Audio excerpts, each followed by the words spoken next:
നമ്മുടെ മക്കൾ നമസ്കാരമുള്ളവരാണോ? ചിന്തിക്കണേ പ്രിയപ്പെട്ടതാകുന്ന ഉമ്മ. കള്ളിനും കഞ്ചാവിനും അടിമപ്പെട്ടതാകുന്ന മക്കളായി എന്റെ മക്കളെ മാറിയെന്ന് പറയുന്നവരെ, വിഷമിക്കുന്നതാകുന്ന പ്രിയപ്പെട്ട മുഅ്മിനീങ്ങളെ, രക്ഷിതാക്കളെ, മക്കൾക്ക് കൊടുക്കുന്ന ആത്മീയ വിദ്യാഭ്യാസത്തോടൊപ്പം അവർ പ്രാക്ടിക്കലായി നിസ്കരിക്കുന്നുണ്ടോ എന്ന് നോക്കേണ്ട ചുമതല നമ്മുടെയാണ്. വീട്ടിലേക്ക് മദ്രസയിൽ നിന്ന് വന്നാൽ മദ്രസയിൽ പഠിപ്പിച്ച പാഠഭാഗങ്ങൾ ഓതി നോക്കിയിരുന്ന ഒരു കാലഘട്ടം നമുക്കുണ്ടായിരുന്നു.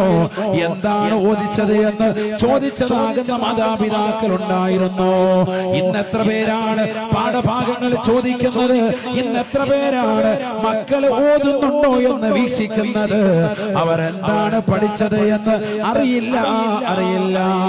എത്ര ക്ലാസ്സിലാണ് മക്കൾ പഠിക്കുന്നത് എന്ന് പോലും അറിയാത്ത മാതാപിതാക്കൾ നമുക്കിടയിലില്ലയോ? മക്കളെ കുറിച്ചൊരു ബോധവുമില്ല.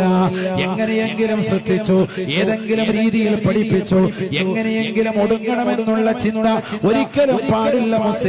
മുസ്ലിമത്തെ അവരുടെ ഹൃദയത്തിൽ തഖ്വ അടയാളപ്പെടുത്തൽ അനിവാര്യമാണ്.